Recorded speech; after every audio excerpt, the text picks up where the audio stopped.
I am very grateful to all of you. जरा बैठ जाइए, जरा नहीं नहीं, बाद में बैठेंगे प्लीज। मैं आपसे बात करेंगे ना जी, मैं बात करेंगे आपसे। सो प्लीज मेरी बात सुनिए जरा। आजाद कश्मीर के लिए दे आपसे बात करेंगे, प्रेसिडेंट साहब, प्राइम साहब बैठे हैं, आप बात करेंगे। तो जाहिर बात है इंटरनेशनल मीडिया और इंडियन मीडिया इसको उठाएगा। देखो जी, पाकिस्तानी वजीर आज़म की तो इतनी इज्जत है कि आज़ाद कश्मीर का वजीर आज़म ने उसको टोक दिया, रोक दिया, ये कर दिया, वो कर दिया। यूएई की जानिब से फुल सपोर्ट किया गया इंडिया को। अब नफरतों का, जंगों का टाइम नहीं रहा मेरे ख्याल। हम सदियों से इकट्ठे रहे हैं, सदियों से इकट्ठे रहे। जैसे मैंने कहा ना कि तालिबान हर एक के साथ मिलते हैं, हर एक के साथ बात करते हैं, लेकिन हमसे बात नहीं कर रहे। अफगानिस्तान के मामले को देख लें तो उसमें भी इंडिया की विन विन सिचुएशन ही नजर आ रही है, क्योंकि जेनेटिकली वी आर सेम। हम एक ही इस धरती के बच्चे थे, सदियों से इकट्ठे रहे हैं। जहां जहां मुसलमान मुल्क नजर आएगा आपको वहां वहां पता चलेगा कि जो इंडिया है उसने अपना एक फुटप्रिंट जो है वो एस्टैब्लिश कर लिया हुआ है। विप्रो जैसी company, I found it hard to believe कि एक इंडियन कंपनी के 146 ऑफिसेज हैं अमेरिका में। पाकिस्तानी कंपनियां कोई हैं, हबीब बैंक था, वो भी वहां से बोरिया बिस्तर गोल कर दिया गया उसका। उन्होंने कहा है कि यूएई के लिए जो इंडिया की G20 प्रेसिडेंसी है वो हमारे लिए प्रायोरिटी है। तो उन्होंने बाकायदा इसके लिए आर्टिकल लिखा और इसमें जो है उनका ये कहना है कि ये तो प्रॉस्पेरिटी का एक हब। आपके मुकद्दर, आप चाहते हैं हम तबाह हो। जब कौम अपना इरादा कर ले कि हमें तबाही चाहिए, हमें जिहाद चाहिए, तो कौन बचाएगा आपको भाई? यूएई अब दुनिया का सबसे बड़ा टी इंपोर्टर फ्रॉम इंडिया बनता चला जा रहा है। मैं गुजरावाला से खुद जट हूं। मेरा Maharaja Ranjit Singh is my hero, Bhagat Singh is my hero, sir Gangaram is my hero. बिल्कुल, sir Gangaram is my hero, जिसने लाहौर के नक्शे बनाए, आज भी बिल्डिंगें खड़ी हैं। वो 50 साल हमारी जो एक ही कोशिश थी ना कि अफगानिस्तान में इंडिया का इन्फ्लुएंस ना, बस इतनी सी हमारी छोटी सी नन्ही सी हमारी ख्वाहिश थी।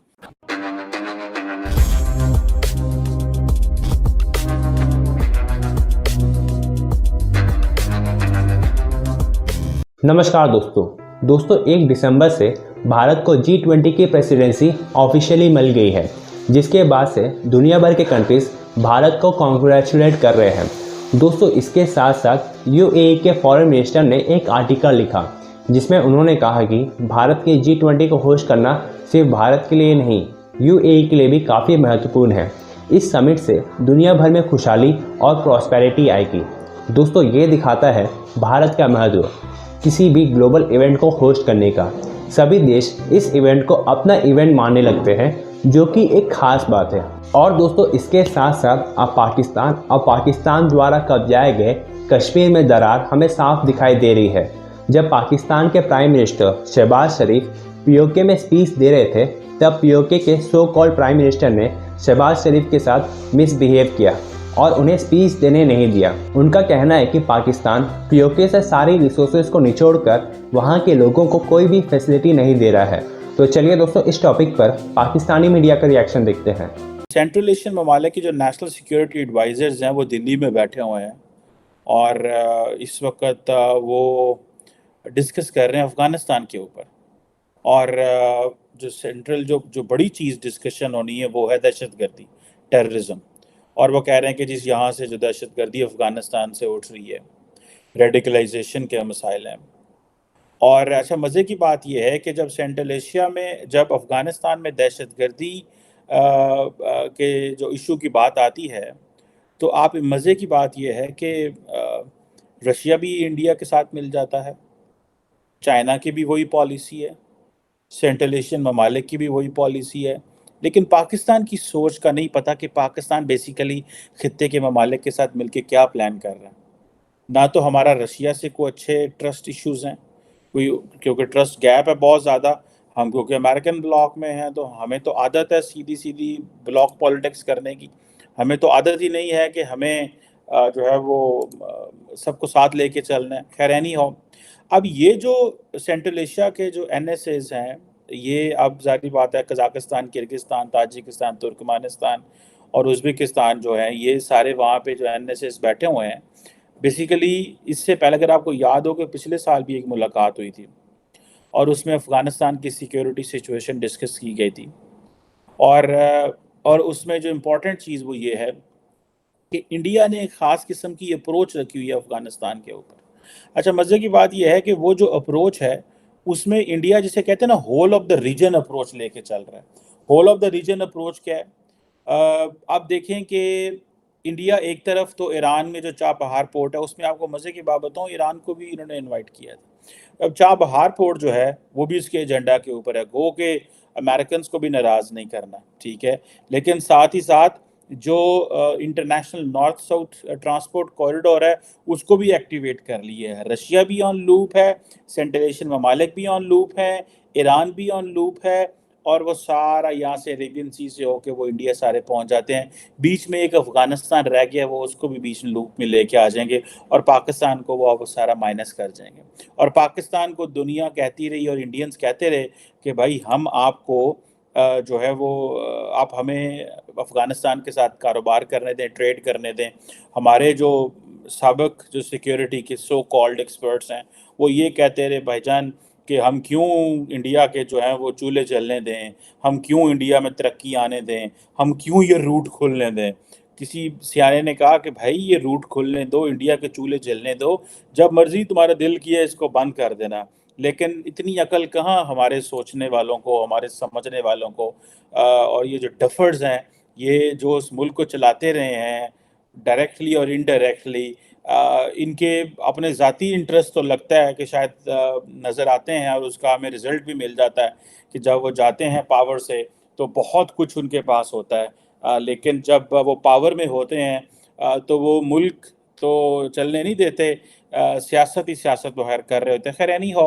अब इंडिया का देखिए, इंडिया ने चाबहार पोर्ट को भी एक्टिवेट कर रहा है, उसमें भी पैसा लगाया हुआ है। International north south transport corridor जो है उसको भी एक्टिवेट कर लिया हुआ है। अब इंडिया जो है, आपको पता है जो चाबहार पोर्ट है वहाँ पे एक इंडियन स्टेट रन फॉर्म जो है वो एक टर्मिनल रन करती है बेसिकली। और इंडिया जो है वो बेसिकली उसका सेंट्रल थीम तो कनेक्टिविटी है, और उसके साथ साथ connectivity, trade, fighting terrorism and getting on board all these countries, जहाँ पे अमेरिकन, जापानीज, ऑस्ट्रेलियंस, ब्रिटिश, सारा यूरोप लाइन में लगा हुआ है टू इंगेज विद इंडिया। तो सेंट्रल एशियन ममालिक को भी समझ आती है कि ठीक है हमें इनके साथ मिलकर काम करना चाहिए।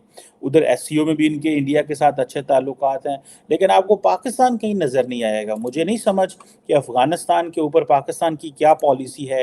हिना रबानी खैर वहाँ पे गई हैं, मैंने तो बड़ी देर से कोई अफ़गानिस्तान के ऊपर कोई कॉन्फ्रेंस भी होते नहीं देखी जिसमें पाकिस्तान का मौक़िफ़ जो है वो लिया जाता हो। यूएई की जानिब से फुल सपोर्ट किया गया इंडिया को G20 की प्रेसिडेंसी के लिए, तो विन विन सिचुएशन लग रही है। अच्छा, वैसे तो अगर हम इससे हटकर भी देखें तो अफगानिस्तान के मामले को देख लें तो उसमें भी इंडिया की विन विन सिचुएशन ही नजर आ रही है। अफगानिस्तान में देखें, इंडिया जो है वहां पर एक मरतबा फिर हमें इससे पहले भी जो वहां पर कंस्ट्रक्शन हुई, स्कूल्स, कॉलेजेस, डैम्स, इन सब की उसमें, तो वेयर इज पाकिस्तान?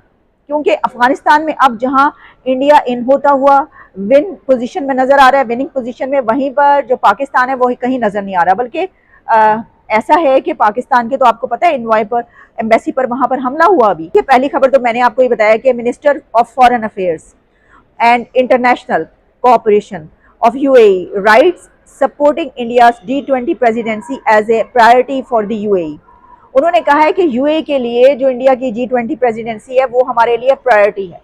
और वो इसलिए उन्होंने कहा कि जो उन्होंने उसके अंदर लिखा उसका अगर आप क्रक्स समझना चाहें तो वो ये है कि ये जो G20 है ये एक ट्राइलैटरल फोरम है, और इसमें जितने कंट्रीज़ हैं, इसमें के जितने मेंबर्स हैं वो तमाम वो कंट्रीज़ हैं जो इस वक्त दुनिया की 75% से ज़्यादा जीडीपी और 85% से ज़्यादा ट्रेड जिनके हाथ में है, जो दुनिया की ट्रेड और जीडीपी चला रहे हैं।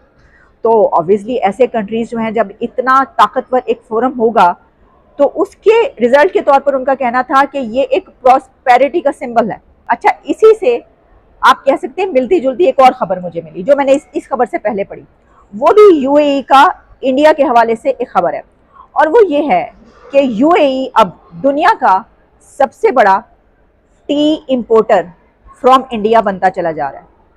यानी यूएई वो मुल्क बनता चला जा रहा है कि जो भारत से सबसे ज़्यादा चाय इंपोर्ट कर रहा है और करने वाला है। इसकी वजह यह है कि इससे पहले अभी तक अगर आप देखें कि वो कौन से कंट्रीज़ थे जो कि छाए हुए थे और इंडिया से चाय इंपोर्ट करते थे, इंडिया जिनको चाय एक्सपोर्ट करता था वो थे CIS, यानी कि वो independent Commonwealth states, independent Commonwealth countries के जो इंडिया से चाय इंपोर्ट करते थे। और वो करते थे, आप समझ लीजिए, कहा यह जाता है कि कुछ 38 मिलियन किलोग्राम अगर आप कह लें इसको। और जो UAE है वो 28 मिलियन किलोग्राम के करीब जो है चाय अब लेकर जा रहा है भारत से। तो आप देख लें ना, इतने कंट्रीज अगर मिलकर इतनी कर रहे हैं और एक कंट्री, एक अलग मुल्क UAE जो है वो अगर उनके तकरीबन बराबर आ चुका है, तो इसका मतलब है कि UAE सबसे बड़ा ऐसा मुल्क बनता चला जा रहा है। तो इसमें भी क्या नजर आ रहा है, इसमें भी नजर ये आ रहा है कि इंडिया विन विन सिचुएशन में और पोजीशन में है।